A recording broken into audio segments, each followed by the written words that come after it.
Aqui na nossa conversa tem informação, prestação de serviço, entretenimento, tudo isso. Vamos lá, para essa segunda-feira, 27 de novembro de 2017. Fora do jogo, Luciano Huck anuncia que não vai disputar a eleição presidencial do ano que vem. Num artigo publicado hoje na Folha de São Paulo, o apresentador falou de que maneira pretende contribuir com o debate político. A mais bela, saiba quem é a nova Miss Universo. Realizada na noite deste domingo, a edição de número 66 do concurso teve show da cantora Ferg e reuniu quase 100 mulheres de todo o mundo. O Príncipe das Trevas. Em sua última turnê mundial, Ozzy Osbourne se apresenta no Brasil no próximo dia 13 de maio. Prepare-se e comece a cerimônia.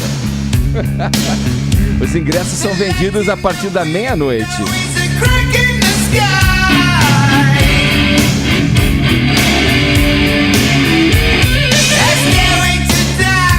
Olha, você sabe imitar o passinho do Ozzy Osbourne? Eu queria ter a barba do Zakk Wylde, que estreou com o Ozzy tocando nesse disco aí que você tá ouvindo, que é de 1990. Monstro Zakk Wylde, hein? Vamos lá, Paulinha. Bom dia pra você. Quero saber da nossa hashtag. O que temos aí pra divulgar pros nossos ouvintes? Bom dia, senhor Edgar. Vamos lá. Você sabe que nosso departamento estruturado de hashtags avançadas é muito antenado. É esse departamento. Tá sempre rastreando as principais trends, acompanhando tudo, não é verdade? E ontem, os nossos 20 funcionários assistiram e estavam nesta manhã comentando a entrevista que a filha do Silvio Santos, a Silvia Abravanel, deu para a apresentadora Eliana no SBT. Eu não sei se você assistiu, Edgar. Não vi, mas eu li a matéria. Foi emocionante, né? Duro. Era um quadro que a Silvia participou. E a filhinha dela foi, o marido, não é? É, junto com o marido. E é um quadro em que a Eliana vai envelhecendo as pessoas, meio que projetando a vida, sabe? Como é que será que vai estar a sua vida ali daqui a 30 anos, daqui a 40 anos? E aí a pessoa vai se envelhecendo, até se surpreendendo, assim, com a caracterização e com as situações que vai ter que encarar, né? Então, por exemplo, nesse quadro, eles meio que simularam o inevitável, onde a morte do Silvio Santos, né? Então, a filha já envelhecida, recebendo a notícia da morte do Silvio, aconteceu isso também. E foi aí que a Eliana abordou com a Silvia Abravanel a história da vida dela, né? As coisas que já aconteceram na vida dela. E ela falou sobre ter sido adotada com 3 dias de vida. A Silvia foi adotada pelo Silvio Santos e pela sua então esposa. E ela falou um pouco sobre como ela descobriu que era adotada. Vamos ouvir a sonora. Tem aqui, Paulinha, pra gente escutar. Vamos lá. Eu tinha acho que uns 6, 7, 8 anos por aí. E eu ouvia esse termo de uma das minhas irmãs. Eu achava que eu era doente, porque eu falava, eu entendia, você tem adotiva. Eu cheguei pro meu pai e falei, pai, eu tenho alguma doença chamada adotiva? Ele falou, onde você ouviu isso? Aí eu expliquei, e aí ele chamou a mim, muito emocionante, olha, vamos a Daniela, que era... Ela falando do pai, né, como a situação aconteceu, né, como ela descobriu, como ela soube, né? Foi emocionante pra caramba, e é por isso que vamos usar a hashtag... Boa! Adote uma criança. Essa é a nossa hashtag hoje. Você participa do programa, comenta os outros assuntos, né? Enfim, e participa aqui com a gente com a hashtag Adote uma Criança. Boa! E nessa entrevista, eles me matam, é isso? Projetando a vida, Silvio, é inevitável que em algum momento você morra, né? Quer dizer, eu vou rir da minha própria emissora. Pois é. Muito bom dia, Carol Ercolim, de volta aqui, seja bem-vinda de volta. Oi, tudo bem? Boa tarde, bom dia a todos. Pois é, e até nessa questão da adoção, a gente tem dados aqui, por exemplo, que tem mais de 35 mil pessoas na fila da adoção aqui no Brasil e mais de 6 mil crianças esperando para ser adotada. Ainda assim, a fila é muito longa e por isso que a gente coloca aqui em discussão essa hashtag para chamar você também para participar aqui do nosso programa. Boa, Carol. Eu estendo aqui para o nosso WhatsApp também, para você participar e interagir com a gente pelo 11 931 7009. Queremos ouvir o relato aí de pessoas que adotaram, que viveram essa experiência. As pessoas que foram adotadas também podem participar com a gente, dando o seu testemunho aqui no Morning Show. Pessoas que estão na fila da adoção, contem pra gente um pouco palco do processo de forma objetiva em mensagens de áudio ou em vídeo, tá bom? 11 931 17 1009. Edgar, e hoje o Beto Saad vai vir ao programa falar Ele sobre vem. futebol. A rodada, teve muita coisa acontecendo nessa rodada do Brasileirão. Muita coisa feia também acontecendo. E um dos participantes, uma das pessoas que interagirem com a gente por meio dessa hashtag Adote uma Criança, vai ser contemplada, ser presenteada pelo Beto Saad com um Motorola Moto E4 Plus, nada o mal. celular. Então, a gente convida aí todo mundo para interagir com a gente, hashtag Adote uma Criança. Falado, olha só. No mais, você pode acompanhar a gente também por imagens. É só baixar o aplicativo da Jovem Pan. Vai lá, o vermelhinho da Pan, você vê em qualquer lugar, onde você quiser, a hora que você quiser, os programas aqui da rádio, tá certo? Pode acompanhar também pelo nosso portal jovempanfm.com.br. Também tem o nosso canal no YouTube, youtube.com/morningshowjp. E as mídias sociais, estamos no Instagram, tem o nosso perfil também no Facebook com conteúdo extra. Vai lá, deixa o seu joinha que a gente fica bem feliz. Todos convidados a passarem a próxima hora e meia colados aqui na Jovem Pan, porque o programa, ó, tá só começando. A gente abre o noticiário falando de sexo. Que tal, amigos? Opa! Hã? Bom, não é? Segunda-feira. Tô dentro, tô Animada, fora, tô né? dentro, tô fora, tô dentro. Tô Todo fora. mundo, ai, cara, ai, ai. as tensões aliviadas depois de um final de semana. Mas é o seguinte, ó, sexo na terceira idade. Pesquisa Datafolha mostra que metade dos idosos faz sexo e que o índice é mais alto entre os homens. Carolina Ercolim, já vou botar você para trabalhar. Vamos hein? lá. Seja bem-vinda de volta, como eu já disse. Quais são os destaques desse levantamento do Instituto? Conta pra gente. Bom, tem esse resultado que mostra esse declínio da prática sexual gradativo, né, entre os idosos. Então, entre 55 e 59 anos, 75% dizem que ainda tem vida sexual ativa e lá no finalzinho de 71 a 80, só 43%. Essa pesquisa, ela coloca alguns pontos de vista em relação a especialistas, colocando prós e contras, visões em questões biológicas e sociais. Então tem questão, por exemplo, que os mais velhos avaliam que as expectativas em relação ao sexo mudam bastante, porque eles estão agora muito mais preocupados em qualidade do que especialmente em frequência. Mas um ponto importante aqui é o gênero. De cada 100 homens com 60 anos ou mais de idade, 83 costumam ter relações. E também de 100 mulheres, só 29 também dizem. Então é uma diferença bastante grande. Os homens continuam muito mais ativos que elas. Os especialistas dizem que em relação à menopausa tem questão hormonal bastante ali incluída, portanto coisas fisiológicas.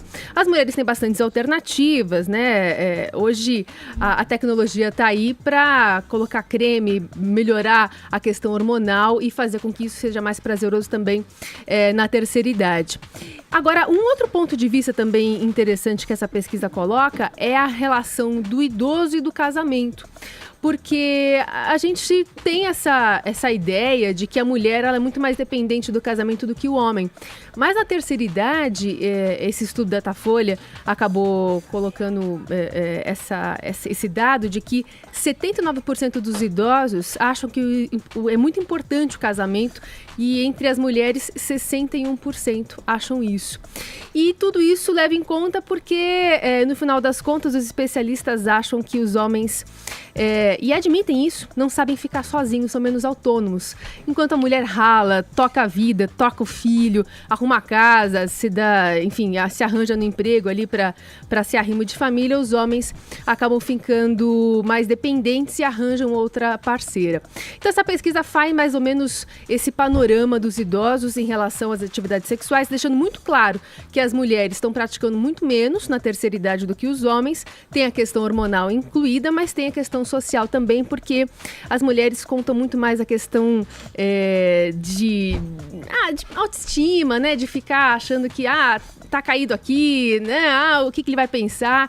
Isso tem colocado bastante em xeque essa questão entre os mais velhos. Falado, Carol Ercolim, vamos lá. Vamos falar aliás, será que ele, o velhinho, Ozzy Osbourne, faz sexo A Sharon tá satisfeita? Será que o casal tá satisfeito? Tá contemplado Acho nesse que a Sharon quesito? não tá muito na mesma Não? média, assim, desde que eu assisti aquele A Família Osborne, né, que passava na MTV. Que mulher pra aguentar tudo aquilo. Se for Que considerar- cara estranho, né, Ed? se for família, hein? Se for considerar o passinho, né, do Gente, Ozzy, o passinho, a agilidade. levada dele, né, é uma levada peculiar, pra Seria um- dizer o mínimo. seria um sexo mais, sei lá, próximo ao que as tartarugas fazem, talvez, não sei. As tartarugas. Não sei. Vamos lá, mas vamos falar o seguinte, ó, o dono dessa voz aqui, ó, esta mesmo, olha aqui, ó, grande voz, hein, olha.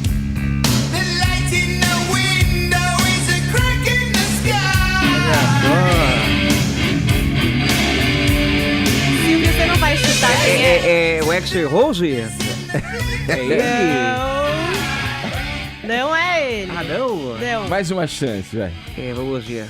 Ah, o Steven Tyler, olha só. Não, também não é não, Silvio.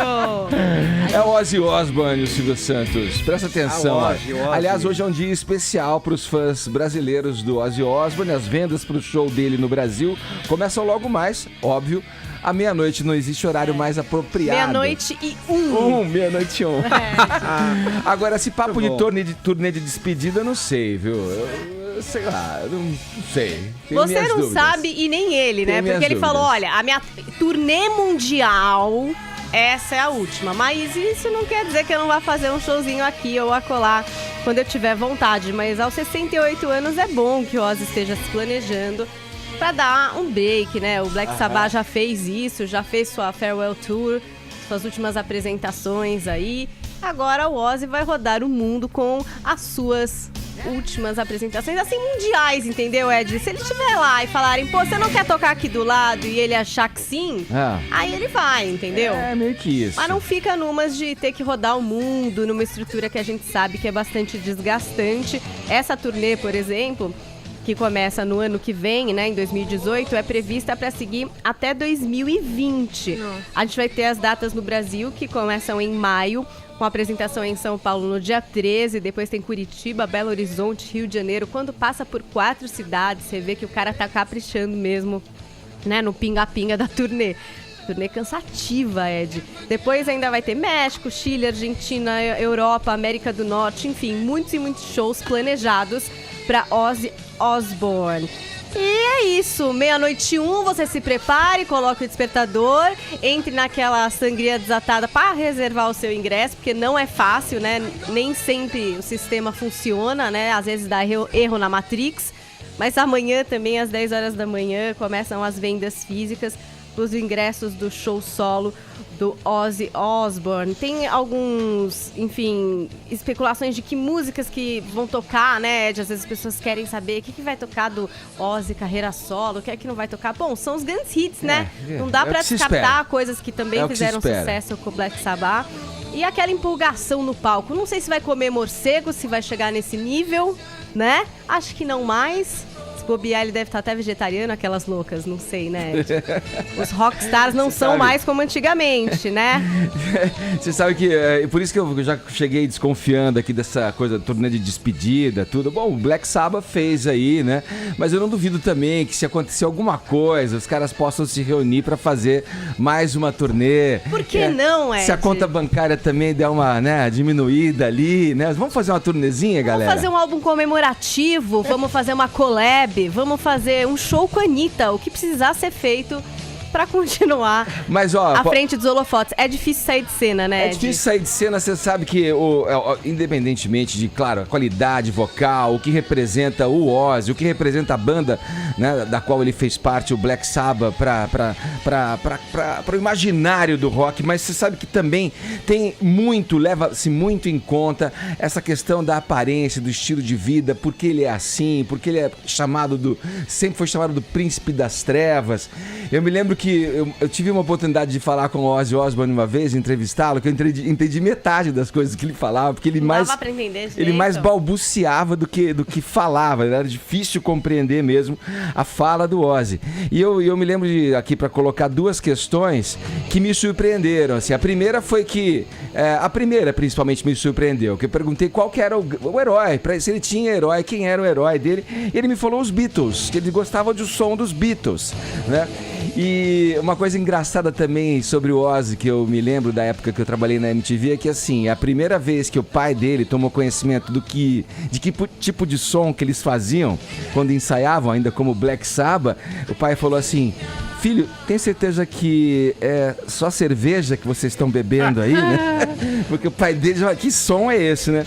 E uma coisa engraçada, aí sim, uma coisa que eu já esperava, mas confirmou minhas expectativas, mas eu acho legal citar, é que eu falei, essa história de príncipe das trevas, né? Essa coisa, essa ligação com o demo, esse pacto com o demo e tal. Ele falou assim, é só humor. Só humor.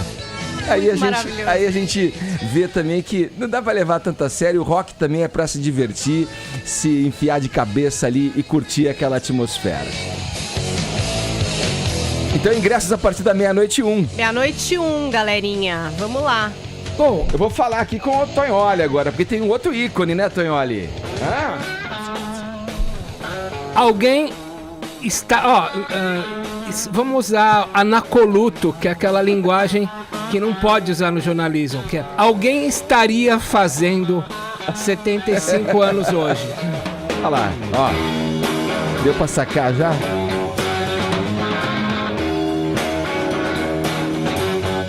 Qual foi a primeira vez? Você lembra que você ouviu? Em que situação você ouviu o Hendrix? Quando eu comecei a ter aula de guitarra, com 10 anos de idade, a primeira pessoa que me apresentaram era o Hendrix. Mas antes de chegar no Hendrix, queria desconstruir o Ozzy Osbourne.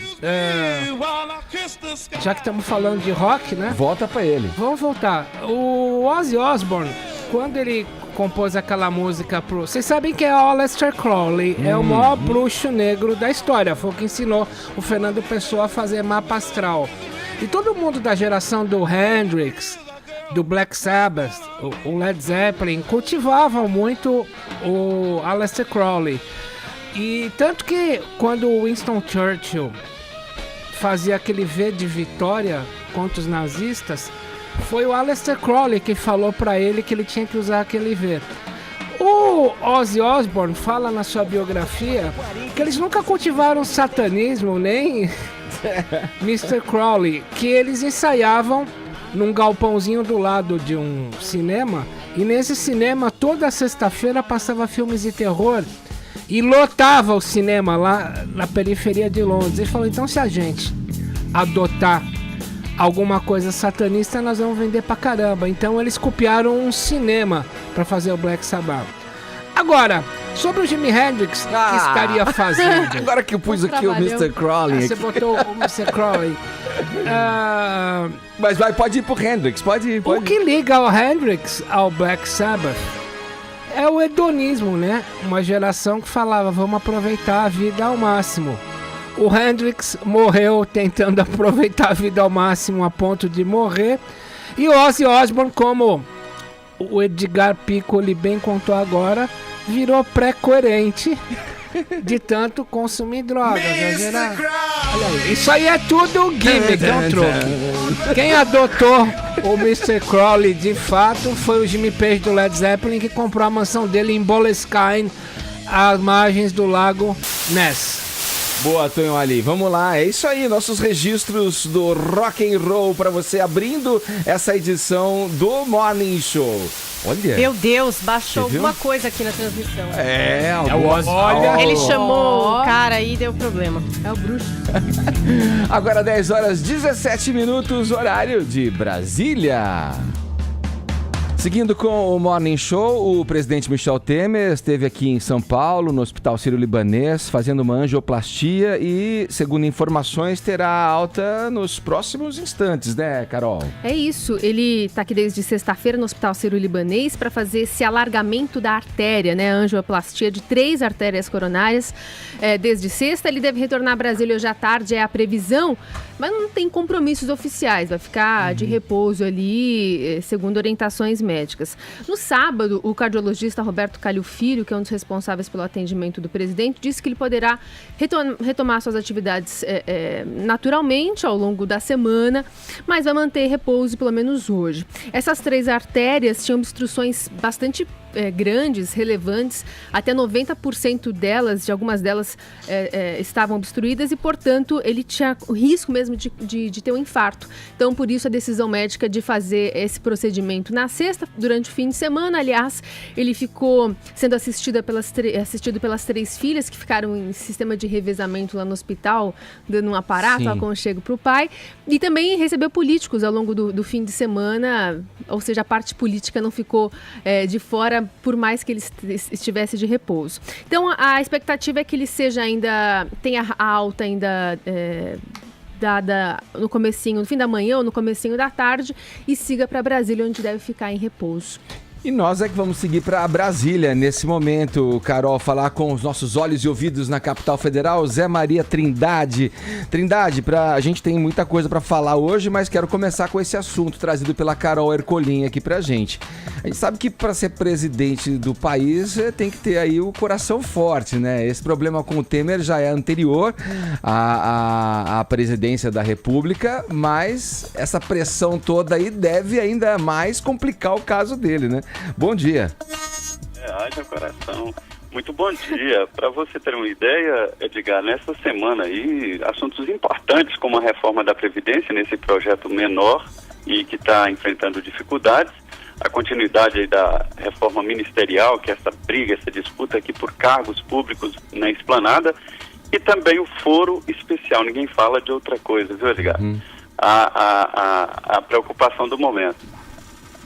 Vamos lá, Trindade, girando o assunto agora, vamos falar, eu tô aqui com o jornal A Folha de São Paulo, você chegou a ver a capa do Estadão hoje, Trindade? Vou até dividir aqui para os ouvintes que... É um assunto recorrente por aqui, viu? Essa vergonha estampada todos os meses aqui na nossa cara, viu? Eu vou dividir aqui com os ouvintes que nos acompanham em imagens, a capa do Estadão diz o seguinte, os senadores ampliam em 40% os gastos com jatinhos, apesar da cota que eles já têm garantidas aí de passagens, né? Parlamentares utilizam verbas públicas para fretamento e combustível, diz a matéria aí. O que você, Trindade, um integrante aí da chamada bancada do Sem Jatinho, tem a nos dizer sobre isso? Pois é, a humilhada bancada dos 100 jatinhos aqui. Edgar, é o seguinte, o parlamento é caro, né? O custo anual aqui da Câmara e do Senado é de 11 bilhões de reais. Eu vou repetir aqui, 11 bilhões de reais. Caramba. Para você ter uma ideia, uma cidade como Santos, por exemplo, o ex-prefeito de lá, Beto Mansur, disse que deixou o orçamento em 900 milhões e que agora deve estar aí em 1 bilhão e 200 milhões, 1 bilhão e 300 milhões, o orçamento anual de Santos. 1 bilhão e 300. 11 bilhões o custo do Congresso. Veja bem a complexidade de uma cidade como Santos, como transporte público, saúde, limpeza urbana, enfim, tudo que uma cidade tem, né? Então, para você ter uma ideia, todos os deputados aqui têm um cotão ali, para ele gastar como quiser. E vai de R$35 mil por mês a R$45 mil por mês. Isso porque, de acordo com o estado do deputado, ele recebe uma cota maior para passagens aéreas. Por exemplo, uma passagem aérea para o Amazonas é mais cara aqui, e aí o parlamentar tem uma cota maior. E aí eles fazem a farra. Mais de 2 milhões de reais em fretamento de aeronaves, viu? A última conta que mostrou que 2 milhões de reais em fretamento de aeronaves. Para você ter uma ideia, andar de avião e andar de carro, com carro alugado, também está ali próximo. 16 milhões de reais em fretamento de veículo, né? E agora veja bem, para divulgar a atividade parlamentar, mais de quase 40 milhões de reais, 35 milhões de reais. E emissão de bilhetes aéreos, né, compra de passagens, 35 milhões de reais. Agora o que me assusta aqui, Edgar, é que os deputados só os deputados, gastando 2 milhões e 500 mil reais em serviços postais. selo, não é? Como 2 milhões de reais em selo, gente? Não, é uma discrepância... Carta, mandando carta pra quê? Carta, hoje em dia, né? Ainda mais hoje em dia, pra quê? Bom, essa farra com as verbas públicas destinadas aos cargos que eles ocupam já não é de agora que se fala disso, já não é de agora que se critica esse tipo de coisa. Mas temos que pontuar o seguinte: no momento em que o país vive, que todo mundo está acompanhando a economia do país, a crise política que a gente atravessa, frente às reformas que vem tratando, as reformas que são necessárias, mas que mexem com direitos, que exigem o sacrifício da população, você se deparar, por mais que a gente já conheça o modus operandi, né, dos políticos e o que eles fazem, as manobras que eles fazem para a utilização dessas cifras astronômicas, a gente chega até a se perder na cifra. Você está falando aí do dobro do orçamento de uma cidade como Santos. Quer dizer... 10 vezes mais. Né? 10 vezes mais. Então é uma coisa que não dá para a gente conviver mais com isso e mostra a necessidade e a urgência das coisas realmente, definitivamente, mudarem nesse campo. Tem um segredinho aqui. A gente vê, por exemplo, que a divulgação ali, que gasta quase 40 milhões de reais em divulgação, e também consultoria, 15 milhões em consultoria, quer dizer, 50 milhões em consultoria, entre consultoria e divulgação. Essas empresas contratadas para atividade de divulgação são as empresas que fazem doação de campanha e fazem a campanha do deputado. Então eles acabam fazendo campanha, locação de veículo, a mesma coisa, quer dizer, pega os recibos de locação de veículo, a locadora dá como doação de campanha e aluga os veículos, na verdade, para a campanha do parlamentar. Então a estrutura desigual, né, de quem entra na política tentar disputar com essas pessoas. Então alimentação, 1 milhão em alimentação, né, notas em restaurantes, é muito dinheiro, isso até agora, né? O ano não acabou e essa cota postal deve pular aí para os 4 milhões de reais mandando cartão de Natal. Ô Zé Maria, tem uma perguntinha para você. Queria lembrar que em 2011 o então vice da Dilma, Michel Temer, viajou para a ilha de Comandatuba, na Bahia, com a Marcela Temer, num avião da JBS. E alegou que o avião que não sabia que o avião era da JBS, apesar do aviãozinho, que é um aviãozão, ter no seu prefixo a palavra JBS. A pergunta é, já que esses caras que enriquecem às custas do Estado pararam de dar carona para políticos por causa da Lava Jato, essa denúncia do Estadão não é o contrapeso, eles não conseguem mais tomar passagem da iniciativa privada e foram lá pegar grana pública, não é? Olha, Tonholi, são 2 pontos. O primeiro é que a maioria desses fretamentos na verdade, a tentativa de arrancar dinheiro da Câmara, né? Porque a verba está lá, se o parlamentar gasta, é reembolsado. Se não gasta, vai embora. Aí eles encontram maneiras de gastar. Então, o aluguel de aeronaves, por exemplo, tem muitos casos aqui que é apenas o recibo. As aeronaves não saem do chão. O que sai é o dinheiro dos cofres públicos. E eu até questionei os técnicos daqui do Congresso Nacional, e eles dizem que não tem uma expertise, como o Tribunal de Contas da União, para verificar as notas fiscais. E eles dizem que se montar na Câmara dos Deputados um sistema parecido com o Tribunal de Contas da União, vai ficar até mais caro, né? Com técnicos, com peritos e tudo, não tem como. Mas a gente vê em vários pontos aí que as notas entram, o dinheiro sai, mas o serviço não é prestado. E a maioria mesmo desses fretamentos aí é de aviões pequenos, estados como o Pará, o Amapá, o Amazonas, o parlamentar tem que rodar de avião, porque não tem estradas, né? Mas não tem que ser por conta do povo, não tem que ser por conta do dinheiro que está faltando na educação, na saúde, né? É óbvio. Obrigado, viu, Trindade? Bom trabalho para você. Um abraço. Isso, muito bom dia a todos. Tá aí, vamos lá. Seguindo aqui no programa, vamos falar agora ainda na política, né? Acabou o mistério aí. O Luciano Huck diz que não será candidato a presidente. É isso, Thiago Muniz?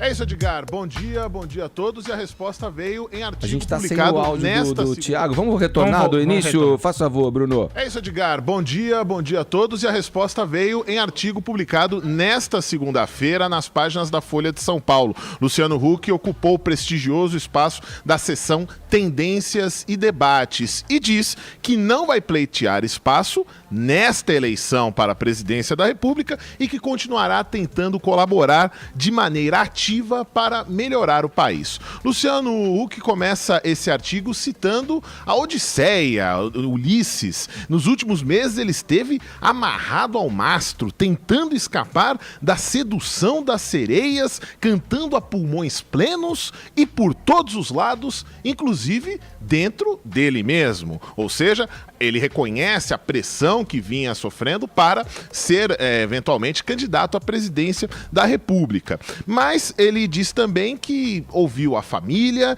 e que eles foram unânimes, que é fundamental o movimento de sair da proteção das selfies do Instagram para somar forças na necessária renovação política brasileira. Só que aí ele retoma que isso não se daria por meio da política partidária, pelo menos não agora. Ele cita então que, por ser obsessivo em fazer as coisas direito, saiu buscando e principalmente ouvindo dezenas de pessoas que admira, que considera inteligentes, sensíveis e maduras. Foram meses que produziram em mim, no caso Luciano, uma pequena revolução, um aprendizado enorme. Ou seja, aqui ele confirma também que estava buscando referências de setores da política, do empresariado, para formar uma base de pensamento.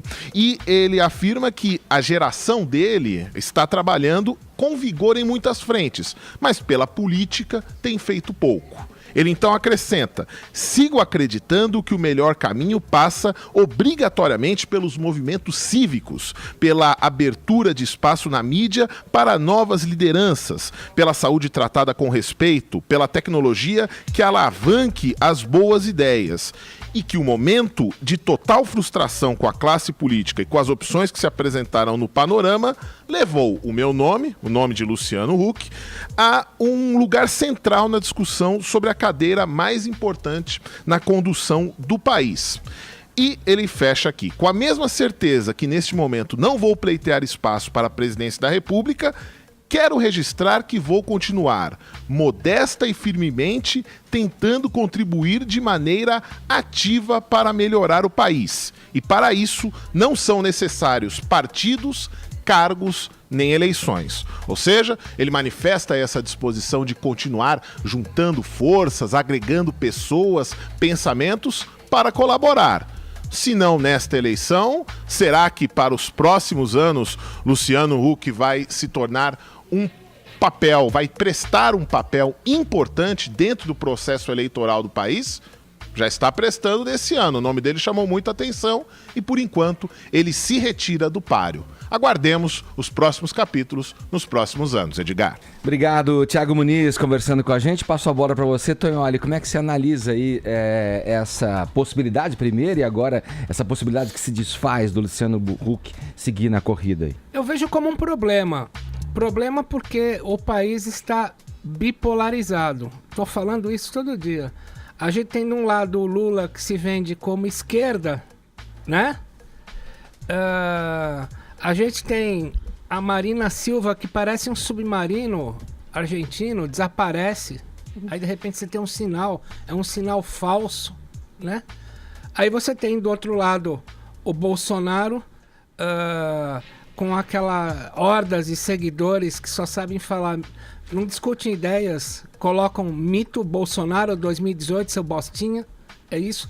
E com isso eu remonto a uma capa da Bíblia do Capitalismo Mundial, que é a revista britânica The Economist, que não faz muito tempo fez uma capa se perguntando onde estava o centro político. E colocaram uma foto da primeira-ministra britânica Theresa May afundando assim. Aí se pergunta no Brasil hoje, onde está o centro? No primeiro momento, vamos buscar um centro honesto, porque de ladrão o país está cansado.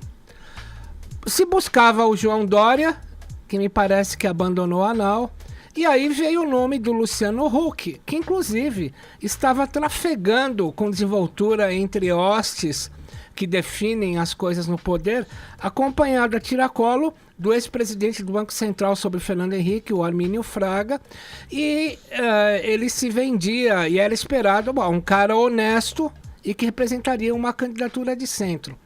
É óbvio que a partir do momento que o Lula começou a falar na quinta-feira, adoraria derrotar alguém que tem o logo da TV Globo na testa, isso já começou a mostrar para o Luciano Huck que ele ia ter que entrar num jogo pesado.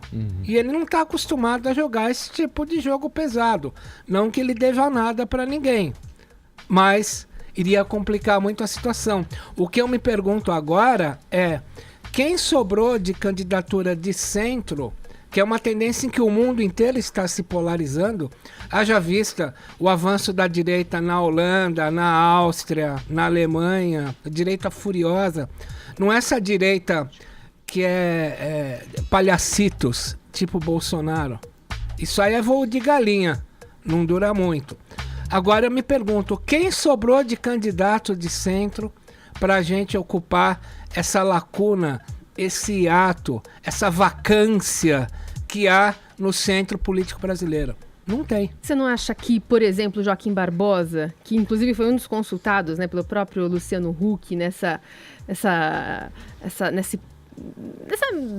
consulta que ele fez com alguns especialistas, aí não seria um nome do centro? PSB não está desenhando isso para frente? Eu acho, Carol, que o Joaquim Barbosa é um Bolsonaro de togas.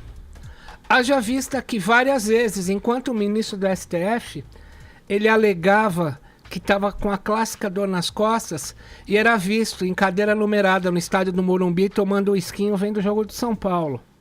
Tá? Eu acho que o Joaquim Barbosa é outro voo de galinha, né?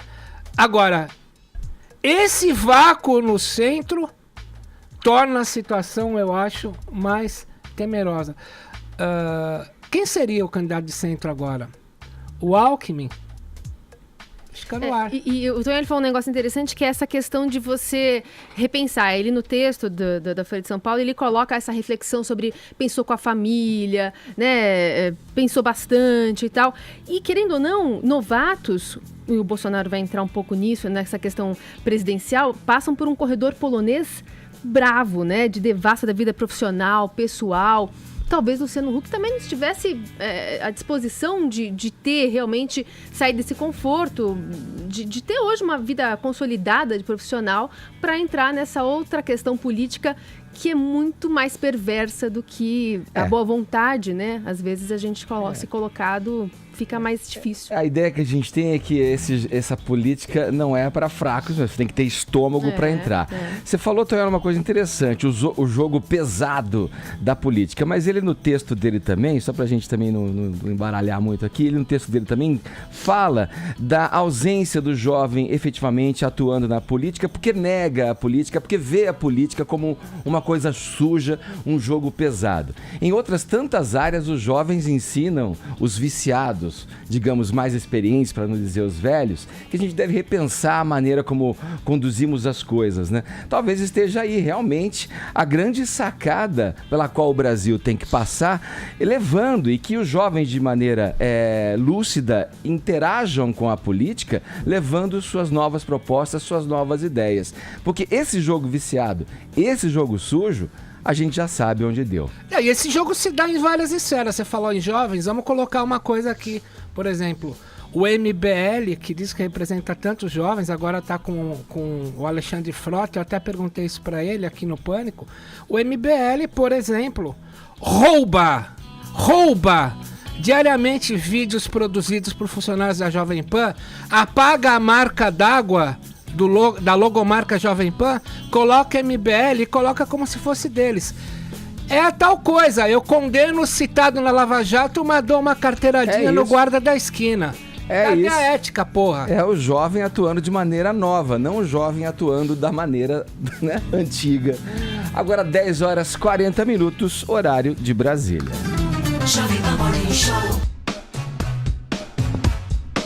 Esta música, né, apropriada para o converscote do momento. Vamos falar agora do Corinthians, que finalmente ergueu a taça de campeão brasileiro 2017. O Alvinegro Paulista empatou com o Atlético Mineiro ontem, diante de um bando de loucos que lotou a arena em Itaquera. Beto Saad está com a gente aqui.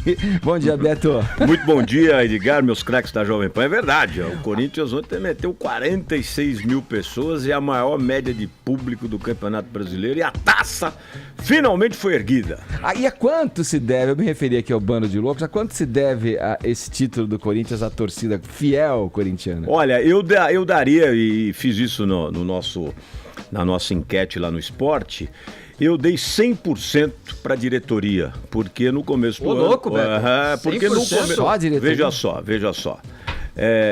Polêmico, hein? É polêmico, porque... Escuta quem sabe mais. Se não fosse o presidente do Corinthians, Roberto de Andrade, ter tirado toda... Havia uma corja ali, absoluta. Uma corja de pessoas... Eu estava aguardando essa frase, essa palavra. Pessoas que não eram habilitadas, enfim, que estavam ali e efetivamente foram tiradas pelo presidente Roberto de Andrade, que fez valer aí a sua opinião. Trouxe o Carille para ser o treinador oficial, Alessandro Nunes, gerente de futebol, Valmir Cruz para cuidar da preparação física, e aí o Flávio Adalto, diretor de futebol, e criou-se aí, na minha opinião, o maior corpo de futebol desse país, ou seja, com cabeças importantes que foram fundamentais para essa conquista. É isso. A torcida abraçou? Abraçou. É verdade, a torcida abraçou. O elenco de jogadores se conscientizou? Se conscientizou. Tanto é verdade, você e os craques da Jovem Pan vão lembrar, que o Cássio ano passado, gordo, fora de forma, tomando gol, se regenerou, voltou a ser o Cássio, tá magrinho, tá fininho, se conscientizou de que ele é um grande goleiro. E a seleção brasileira justifica isso. Você falou que a torcida abraçou, Beto, mas teve um corintiano aqui da bancada que não abraçou, não. Não abraçou? Não. É mesmo? Não vem com essa, não. Fez até a aposta, viu? Eu só tava desacreditando do título, mas continuei com a minha torcida. Agora, respeitosamente, eu vou discordar um pouco do Beto. Pois não. Porque, Beto, o Carille, tudo bem, foi mantido ali pela diretoria, mas depois da recusa de vários treinadores. Não é verdade. Como o Rueda, como o Jair Ventura, você tá falando o Guto com a paixão, Ferreira. você não está falando com a razão. Aí depois manteve-se ali o Carille, o presidente do Corinthians e a diretoria chegaram à conclusão de que o Corinthians precisava realmente fazer uma limpeza e dar oportunidade para aqueles que conhecem o clube como ninguém. O Carille está há 9 anos. Então, não é só o Carille, é o conjunto da obra. Isso é que é de fundamental importância. Lembrando que o Roberto de Andrade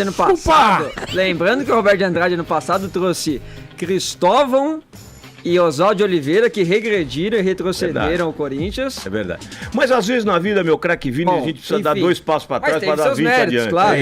Boa. Eles que estão lá. Podemos girar? Pois não. Vamos seguir na paixão. Não fica aqui no preto e branco. Vamos lá. Vamos falar da mão de alface. Vamos falar. Pé de alface. Tá mais pra pé de alface, porque o Muralha, o que ele aprontou? O Viga tinha que estar participando dessa roda com a gente, porque, olha, o Muralha fez uma lambança, o Flamengo perdeu do Santos. O goleiro Muralha tá procurando outro apelido até, porque depois daquela... O que ele foi fazer, rapaz? Como é que você explica aquilo, Beto? Olha, evidentemente que o Muralha, quando a gente tá numa fase ruim na nossa vida, a gente tem que fazer o óbvio e o simples, o feijão com arroz, como a gente diz. Ele foi sair jogando, foi driblar, quer dizer, uma jogada absolutamente fora até do Muralha. Ele queria ganhar moral, essa é a grande verdade, e acabou perdendo. E agora, o grande problema é que o Flamengo vai jogar, Paulinha, na próxima quinta-feira, na Colômbia. Ela tá muito interessada. Não, é que você tá olhando profundamente aqui pro meu E4 Plus. Então, joga na Colômbia contra o Júnior Barranquilla, final da Sul-Americana. Quem vai ser o goleiro, Beto? Fica-se aí o impasse. O goleiro, há um goleiro que o Diego Alves tá machucado. Exatamente, Diego Alves machucado, há um goleiro que tá absolutamente fora de forma. E o Muralha, não se sabe aí se o técnico Rueda vai conseguir manter o Muralha, ou seja, vai ser uma semana de muito trabalho aí pro pessoal pra urubuzada do Flamengo. Após a lambança, a própria torcida já pediu o goleiro reserva pra assumir. Você sabe que tem um jornal do Rio de Janeiro que não chama ele de Alex Muralha, né? Chama de Alex Roberto, que é o nome dele mesmo, porque fala que Muralha não compete é o extra, né? ao goleiro. É o extra. Mas enfim, né? Vamos lá, vamos seguir. Vou deixar agora pra gente finalizar o destaque negativo da rodada, né? Vini e Beto, vamos lá, vamos falar sobre isso. O que aconteceu lá no Moisés Lucarelli, né? O estádio da Ponte Preta. Ponte Preta e Vitória. Tá feliz, né, Edgar? Pode se manifestar. Eu fico feliz, sabe por quê? Eu fico feliz porque vai ter derby ano que vem. Sem dúvida. E aí o futebol da cidade fica valorizado mais ainda. A Série B. E o meu bugre, tradicionalmente, vai mais uma vez vez mandar pau na macaquinha. Ô Beto, esse rebaixamento aí da Ponte teve um dedo do Rodrigo ou não? Teve a mão do Rodrigo, né? Porque o Rodrigo foi fazer carícias no bumbum ali do jogador do Vitória. Carícias no bumbum. O Bruno tem que... Agora a Paula já se inteirou. Peraí, o Beto, o Bruno, procura esse frame aí, frisa pra gente esse frame, porque o ouvinte que nos acompanha por imagem tem que saber do que nós estamos falando e do que se trata. O zagueiro da Ponte, vamos lá. O zagueiro Rodrigo, né, da Ponte Preta. A Ponte vencia o Vitória por 2-0. Tava ganhando 3 pontos, fugindo da zona do rebaixamento. Dando um respiro ali. Respiro e tal. E de repente o Rodrigo, que é um jogador experiente, já teve problemas comportamentais no São Paulo, no próprio Vasco, onde jogava, enfim. E acabou, literalmente, com todo respeito, entre aspas, passando a mão no bumbum ali do jogador do Vitória. E o quarto árbitro viu. E acionou o árbitro da partida, ele que acusou. E aí o árbitro acabou expulsando, e aí a generalizada baderna. A Ponte com um jogador a menos, o Vitória ganhou punch, ganhou vitalidade e acabou virando o jogo. E aí a Ponte Preta, é isso aí, ó. Não é um dedo, viu, Vini? Aí, Tonholi. É a mão inteira, Novembro Azul! Novembro Azul. Cara, e aí, no final do jogo, houve aquela manifestação, a torcida da Ponte violenta, uma torcida apaixonada, enfim, acabou invadindo o campo, quebrando o alambrado, pedra jogada, jogadores com pau, torcedores com paus na mão para agredir. A gente está vendo nas imagens aí, agrediu os jogadores da Ponte Preta, que fugiram pro vestiário, e lamentavelmente a Polícia Militar, mais uma vez... que foi corajoso, sim, né? A Polícia Militar falta logística, sabe da importância do jogo, sabe todo mundo fugindo aí, e aí pais aí protegendo o filho, sendo agredido na frente do seu filho, é lamentável. Isso. Uma lambança realmente. Então acho que merece sim a Ponte Preta ir pra Série B por conta de todos esses acontecimentos. E isso é uma coisa incrível, porque isso não acaba. Como é que pode, com imagens que se tem, enquanto esses caras não forem pra prisão, porque esse é o lugar deles, quando o cara tapa o rosto, qual é a diferença de um cara que se rebela dentro de um presídio e um cara que faz isso aí no campo de futebol? Eu concordo plenamente com você, só que o exemplo do Rodrigo, o Rodrigo pra mim tem que ser banido do futebol. Exato. Banido assim, ele tem que parar de jogar futebol. É um cara que só porque ele não é um exemplo. Você imagina uma torcida apaixonada, você fala do seu Bugre aí, imagina o seu Bugre na Série B. Que fez igual na decisão da C, brigou lá com o Boa da torcida, quebrou tudo também. Eu ia lembrar esse fato, quer dizer, ou seja, então aí o torcedor apaixonado, ele vê um jogador que é um exemplo, tá no campo, ele fala, não, agora vamos pra cima porque realmente não dá. Então, cenas lamentáveis, lamento pela Ponte, mas enfim, tá no lugar de direito. Vambora, agora chegou o momento. Uma hora boa. Chegou o momento, a gente merece agora até um suspense agora aqui, porque todo mundo espera por esse momento quando o Beto vem aqui. Olha lá. Esse é o Momento Destaque Motorola. Hashtag Destaque Motorola. Olha, ontem o Marquinhos Gabriel, o Sport escolheu ele como destaque Motorola. Fez um golaço ontem, jogou um segundo tempo, viu, Paulinho? Absolutamente genial. Eu vi. Que bom. Um segundo tempo legal. Então, meu craque da Jovem Pan, você tem um celular que é o Moto E4 Plus, você vai se surpreender com toda essa família Moto E4. Edgar, meu craque do Morning Show, é um aparelho absolutamente genial, com custo-benefício. Na Black Friday só deu ele, todo mundo pegando, porque abaixou o preço. O pessoal quer fazer aí a sua festa de final de ano para presentear. Então, Moto E4 Plus, você vai acessar motorola.com.br e vai saber, e vai mandar aqui para nossa Paulinha o hashtag Destaque Motorola, e vai levar de presente aí esse aparelho especial. Fica a dica, tô aqui no Twitter rastreando a hashtag Destaque Motorola pra escolher quem vai levar esse celular pra casa. E temos a nossa também, né, Paulinha? Temos a nossa hashtag maravilhosa Adote uma Criança, que está entre os assuntos mais comentados. Olha aí, muito bem. Paulinha, por favor, você que é nossa profeta. Vai. Quem cairá? Vitória, Avaí ou Curitiba? Ou Beyoncé. Vitória. Vai ser Vitória vai ser rebaixado. Infelizmente. Pô, depois que eles fizeram tudo ontem. Olha, Edgar, eu não sei nem te justificar. É um feeling que eu tenho, entendeu? Eu acertei com o São Paulo. Eu faço boas leituras do tá sendo ousada, porque o Vitória joga em casa, né? Contra o Flamengo. Infelizmente, o Vitória vai ser desqualificado. Não sei como é que fala. Vai cair, não sei. Beto, obrigado, Valeu, viu? obrigado, um grande abraço, bom dia a todos. Vamos lá, seguindo aqui agora uma trilha apropriada para o próximo momento do programa, momento de beleza, glamour, elegância e estilo. Depois de 39 anos, a África do Sul volta a ter mais uma vez a Miss Universo. Demi Leitnell Peters venceu a disputa realizada na noite de ontem. Paulinha, vamos lá. Foi ela mesma que venceu? Quais foram os Deu tudo certo dessa vez, o anúncio foi correto, né? Porque a gente nunca vai se esquecer de 2015, quando o Steve Harvey, que ainda é o apresentador do Miss Universo, errou, né? Errou! Falou que era Miss Colômbia. Colocaram lá a coisa na cabeça da mulher, pra depois falar, desculpa, galerinha. Deu ruim, era a Miss Filipina, troca. E aí gerou aquele mal-estar e tal, né? Mas deu tudo certo dessa vez, foi anunciado certinho. Essa garota de 22 anos foi coroada a Miss Universo. Ela que é formada em administração de empresas, a senhora Edgar Piccoli, que falou durante a competição a respeito da irmã dela, a meia-irmã dela que é deficiente, que diz que é uma das pessoas que mais inspiram ela para essa vida. Eu achei bonitinho o jeito que ela definiu quem é a Miss Universo. Ela falou, é uma mulher que supera muitos medos e por isso é capaz de ajudar os outros a superar os seus medos também. Bom, na disputa, claro, a gente tinha 93 países. Pela primeira vez, alguns entraram para a competição, Camboja, Laos e Nepal. A gente tinha brasileira que estava aí em disputa. Linda Mona Lisa Alcântara, de 18 anos. Ela que foi a terceira Miss negra brasileira, a candidata do Piauí, né?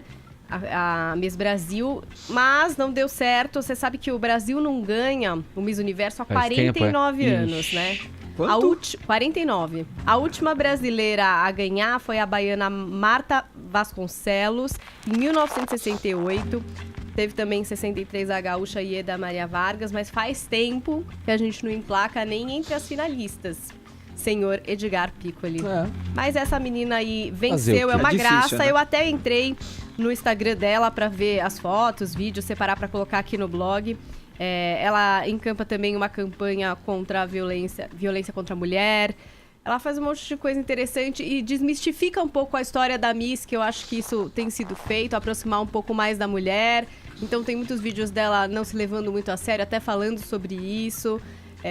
Tirando um pouco da pompa e circunstância e trazendo um pouco para a realidade, que eu acho que vai ser bastante importante para o Miss Universo se aproximar um pouco mais dessa mulher real, bonita, mas também inteligente e, enfim, Miss. Mas também legal, né, Ed? Não só bela. Não basta mais ser só bela.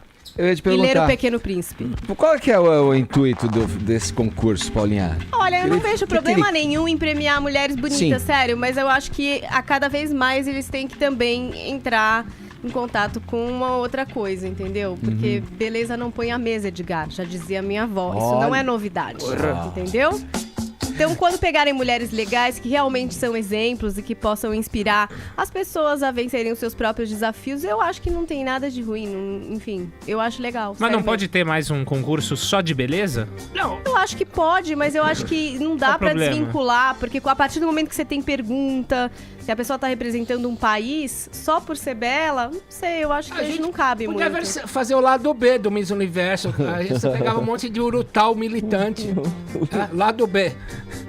Urutal militante. O que seria isso? Urutal militante. Ele quer dizer que feias e militantes por causas legais? Poderia ter também um urutal militante. Acho que é uma causa válida. É isso aí, Paulinha. Boa. Vamos girar o assunto? Vamos falar de uma coisa triste agora, né? Secar esse bloco aqui com uma notícia ruim. Os amigos ainda tentam entender a morte do surfista catarinense Jean da Silva na última sexta-feira.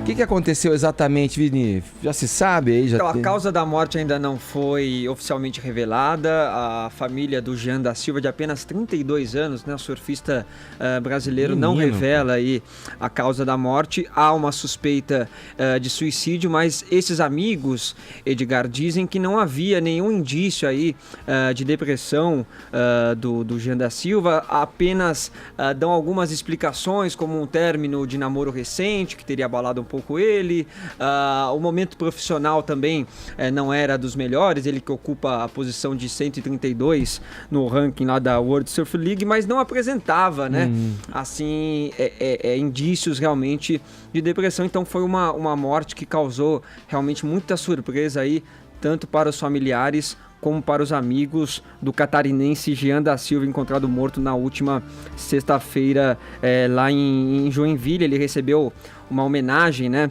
aí da World Surf League. Alguns brasileiros participaram lá no Havaí, como o brasileiro Felipe Toledo, o Gabriel Medina, o Iago Dora, né? Nós estamos vendo a foto aí deles reunidos aí na beira do mar, fizeram uma roda e relembraram aí momentos com o Jean da Silva, né? Como eu disse, ele ocupava a posição de número 137, mas foi o primeiro surfista catarinense a ser campeão brasileiro, né? Chegou a participar de algumas etapas aí da elite do circuito mundial como convidado.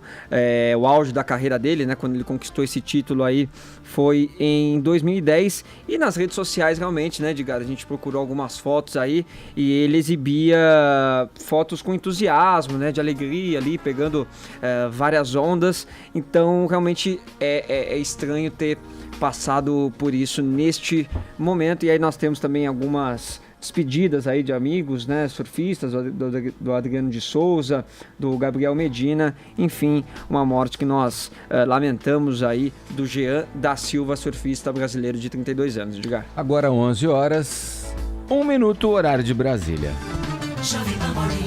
Seguindo com o Morning Show, abrindo essa semana, estamos na segunda-feira, 27 de novembro. Eu recentemente fiz uma visita a uma concessionária Citroën e divido com vocês as ofertas que eu vi por lá. Solta pra gente aí, Bruno. Já pensou começar o ano com o Citroën C3?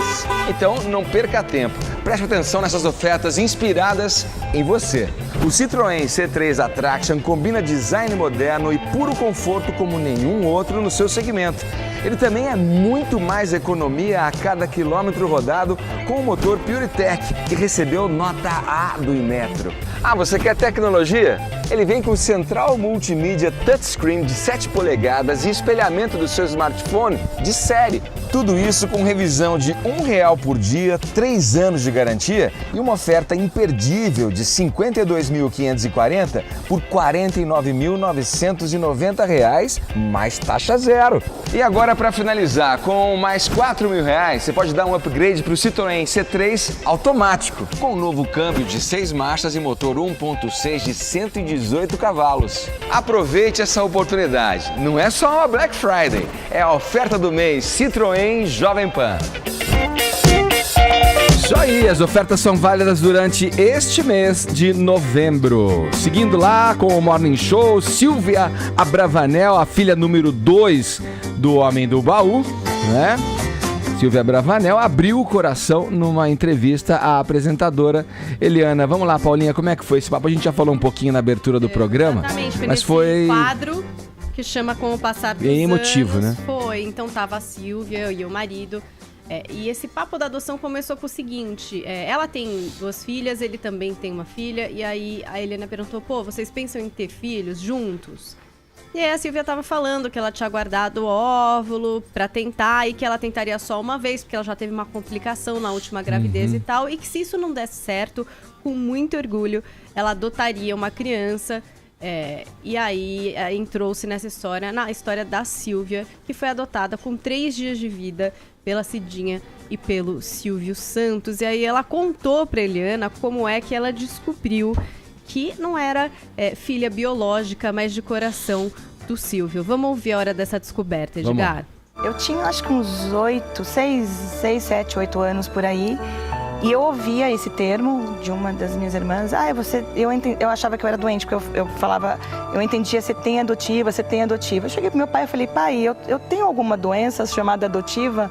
Ele falou, onde você ouviu isso? Aí eu expliquei, e aí ele chamou a minha irmã, a Cíntia, chamou a Daniela, que era pequenininha, e explicou que eu não era filha da barriga da mamãe, mas que eu era uma filha do coração. Falei, então que bom, não tô doente, então ótimo. E segui reto na minha vida. Isso nunca me trouxe problema, muito pelo contrário. Sempre tive orgulho de ter sido adotiva, porque é um presente, né? Quem adota recebe um presente, e quem é adotado é o presente. Então, para mim, eu fui um presente para meus pais, sabe? Um presente de coração. Tá vendo, Ed? Foi bem emocionante. Aí, como eu falei, eles foram envelhecendo o casal e projetando acontecimentos, né? Que eles teriam que enfrentar daqui a 30 anos.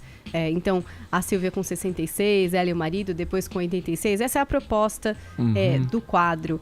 E aí, até que eu falei, né? Que teve a morte do Silvio Santos. Em algum momento aí da trajetória vai acontecer, né? Dela ter que encarar a perda do pai. Foi um momento também bastante emocionante. Mas o caso da adoção da Silvia seria o clássico ideal, né? Assim, um casal que procura um bebê, né? É o que acontece muitas vezes, eu falo ideal assim, na cabeça de muitas pessoas, mas não seria o ideal para todas as crianças, né, Ed? A gente tem muitas crianças que não são bebês, demora, mais né? difícil, né? São, às vezes, irmãos e que já estão com mais idade. Não é aquele bebezinho que o casal imagina levar para casa e criar como se fosse seu. São crianças que, às vezes, têm uma vivência, algumas vezes de violência, né, Carol? E até o cadastro de adoção aqui do Brasil, 73% das crianças têm mais de 6 anos. 73%. Então, se o pai vai com essa ideia de, eu quero uma criança, uma menina que tem até 6 meses, pele branca, cabelo não X. tenha doença, porque também quando tem doença, os pais já tiram da lista. Isso vai dificultando muito o processo de adoção. Como a gente falou aí, ela tinha 3 dias, né? Foi bem rápido o processo. E aí, então, por isso mesmo a ficha demora para cair, porque ela foi criada, né? Ela praticamente nasceu ali, foi criada como uma filha mesmo entre os pares. Mas uma criança que vem uma adolescente, né? Ou que vem com 10 anos, 7 anos, a criança já se liga, né? Já se liga e vai tendo uma noção diferente do que é uma adoção e de como é viver numa família diferente. Pra quem gosta de séries, no caso eu gosto, tem uma série muito bacana que tem tocado o coração de muita gente, que é This Is Us, que está em exibição na Fox. Hoje em dia você pode ver no aplicativo, para quem também assina o Now, dá para assistir a série.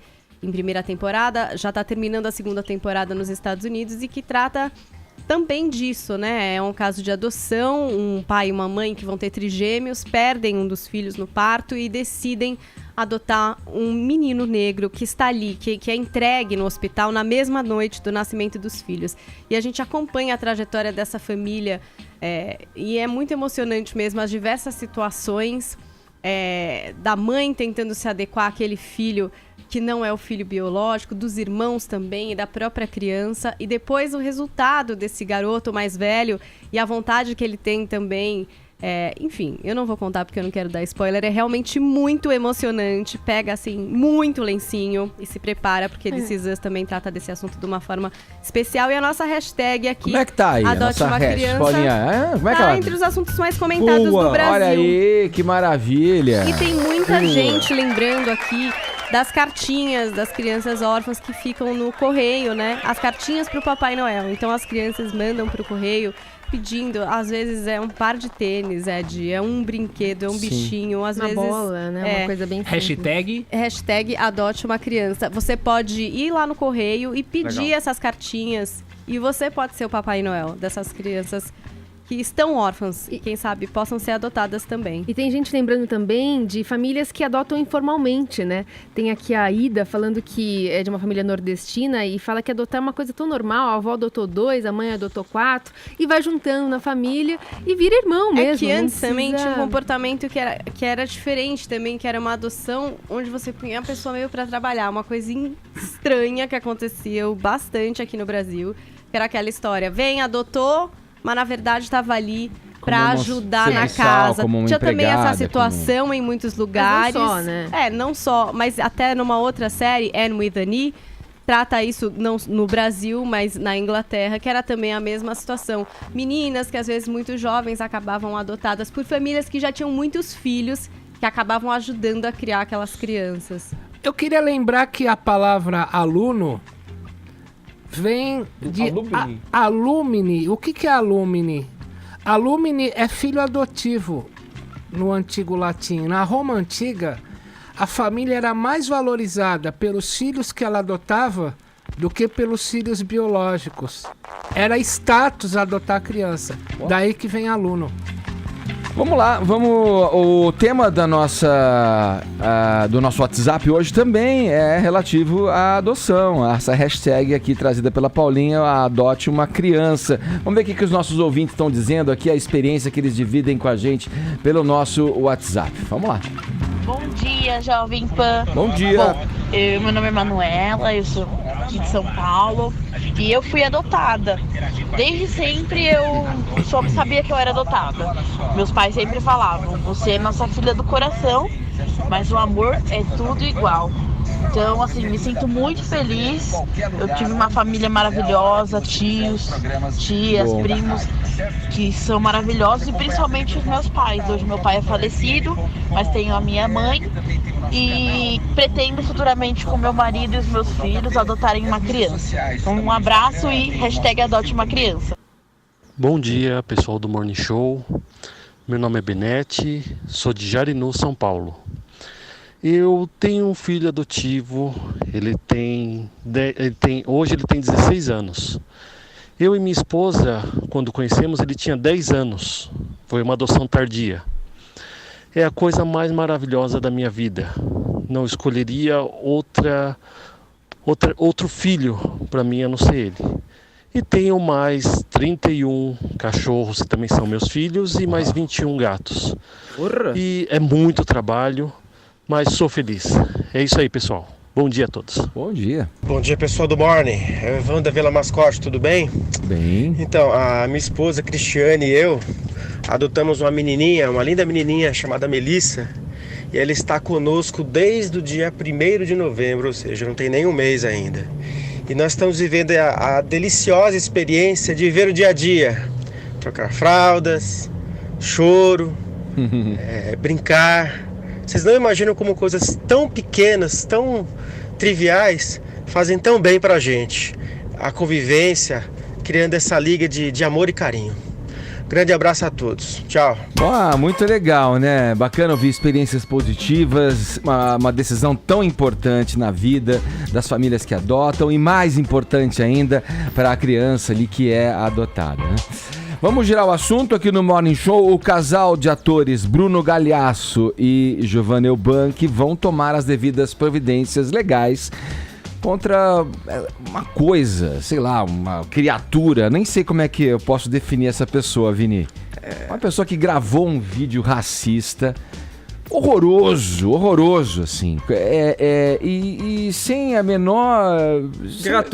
Gratuito, sem a menor... Sem qualquer tipo de racismo já é condenável. Sim. Esse que é feito com raiva, com ódio, né? A filhinha dos dois. Vamos lá, Vini. Vamos contar essa história terrível aí. A filhinha é a Titi, né? Adotada pelo casal. 4 anos apenas, Edgar. Adotada pelo Bruno Gagliasso e pela Giovanna Beck, né?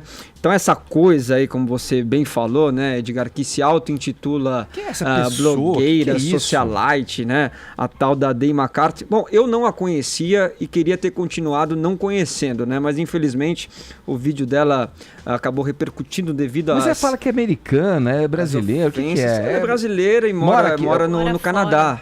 Ela mora no Canadá.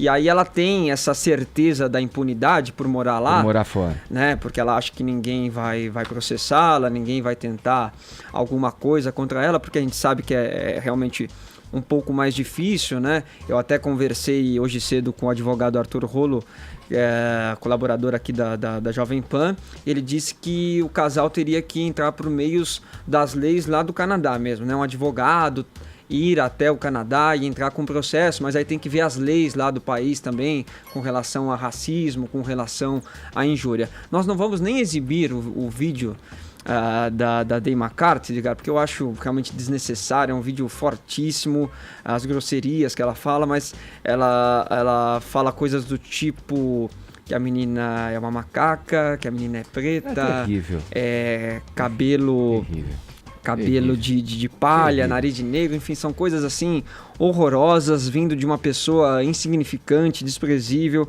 um verdadeiro lixo humano, né, que é essa Day McCarthy. Eu peço até para as pessoas não ficarem compartilhando, né?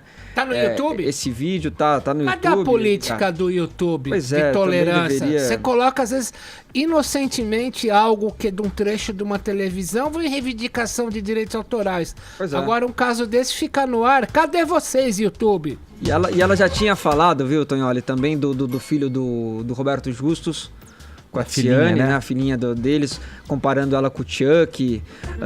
Também ataques a Anitta e a Tayla Ayala, falando que elas usam drogas. Enfim, uma pessoa assim realmente abominável, a tal da Day McCarthy. E aí, a Giovanna Beck, né, respondeu ontem pelo Instagram, né, dizendo que com amor e com a pureza de uma criança, ela desejava um bom domingo a todos que tenham mandado mensagens, né, sobre o acontecido, dizendo que racismo obviamente é um crime e que eles estão tomando aí as devidas providências perante a lei. E o Bruno Gagliasso também se manifestou com uma frase aí da Angela Davis: numa sociedade racista não basta não ser racista, é necessário ser antirracista. Foram os pronunciamentos aí dos pais da Titi de 4 anos, né? Que não tem nem como se defender ela mesma, né? Apenas uma criança que foi adotada, né? Nós estamos falando aqui do caso, dos casos de adoção, e foi adotada com muito amor, com muito carinho. E infelizmente tem uma pessoa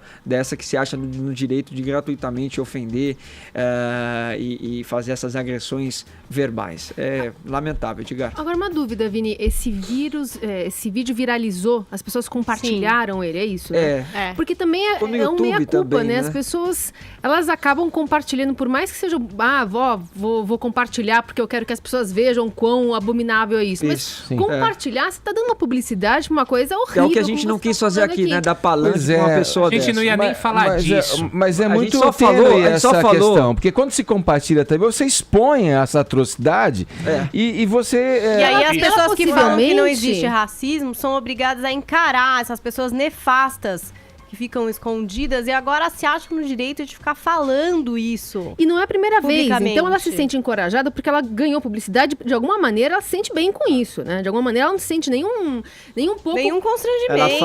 Ela fala que as pessoas chamam ela de feia e que chamam a menina de bonita só porque ela é filha de 2 brancos de olhos azuis, mas ela não é feia só por fora, ela é feia por dentro, né?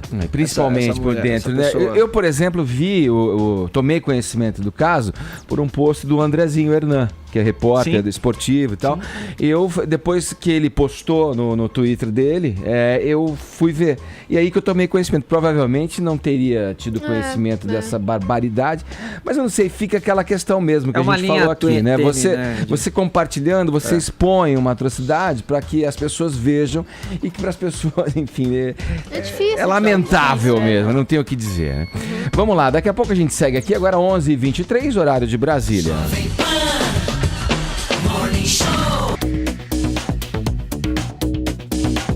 Atenção, atenção, parem as máquinas. O Palácio de Kensington anunciou há pouco que o príncipe Harry e a atriz Meghan Markle, é isso, Paulinha? É assim mesmo. Estão noivos. Você ficou feliz? Gente, já encomendei meu prato do noivado, minha xícara do noivado. O Ulisses já está nas ruas procurando. Aquele souvenir pra você guardar. Eu tenho da Kate Middleton com o príncipe William. É verdade. Eu comemoro quando eles ficaram noivos. Não sei, eu adoro a realeza. Tem gente que odeia, né? Acha uma grande besteira. Eu acho divertido. Pra mim são tipo celebridades de sangue azul, é isso. E agora a gente vai ter esse noivado, Príncipe Harry, 33 anos, esse solteiro maravilhoso, ruivo, que tem seu programa de rádio, não é verdade? Que assumiu a atriz Meghan Markle há pouco tempo. Em setembro eles foram fotografados oficialmente juntos, né? Eles já tinham sido pegos por paparazzis, assim, entendeu, Ed? Mas assim, eles quiseram sair juntos pela primeira vez em setembro. E aí foi quando começaram a falar, vão anunciar o noivado, né? Por que estão querendo ser fotografados juntos agora? Mas o relacionamento deles não é recente. Faz 1 ano e meio que eles estão juntos. Ela é a atriz da série Suits, né? Ela faz a Rachel, que é uma menina que tá ali para ser advogada, tá estudando, enfim.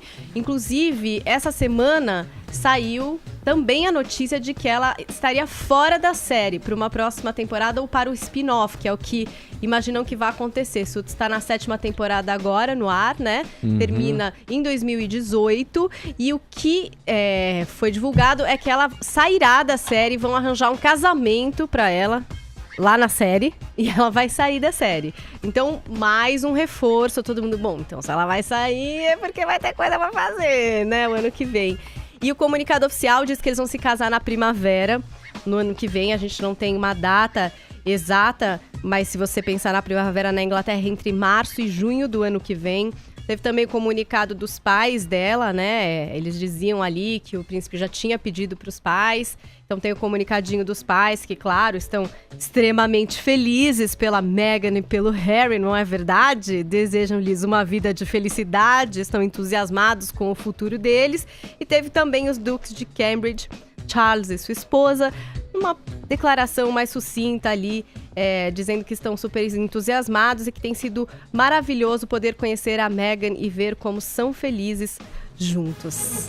Eu não posso Fala, esconder a minha decepção com a Paulinha. Por quê? Devido à intimidade que ela tem com a família real, eu esperava que essa notícia fosse exclusiva do Morning. Olha, ela reproduz uma notícia da imprensa britânica. Eu reproduzo a nota oficial. Eu nunca daria esse furo aos meus amigos. Pelo menos nos traga a data do casamento. Eu vou tentar ao máximo, se Harry permitir, e eu não estarei entre vocês porque eu estarei lá. Estarei lá pra ver esse casamento maravilhoso. Nem que seja na rua pra ver essa noiva passar. Vai ser interessante, Edgar, porque ela é americana, né? E isso já é bastante diferente pra família real. Digamos que não é a noiva padrão realeza, né? Então eu acho que também traz aí um update na realeza britânica, assim como no Miss Universo. Tá todo mundo dando Sim. Entendeu? Falado. Então, com essa trilha grandiosa, a gente vai pros ganhadores de hoje aqui. Já que o Dapê... Quem é que tá aí, o Dapê? A vencedora de hoje. Ele que, né? Agora que ele tem tempo, não vai ser presidente. Todos vocês. Foi uma pegadinha do Luciano Huck. Loucura, loucura, loucura. A vencedora é a Manuela, Edgar. E aqui no Twitter, com a hashtag Adote uma Criança, Thalita Adami. Muito bem. E assim a gente fecha mais uma edição do Morning Show. Muito obrigado pelo prestígio, pela audiência. A gente volta amanhã, a partir das 10 aqui na PAN. Tchau. Boa semana.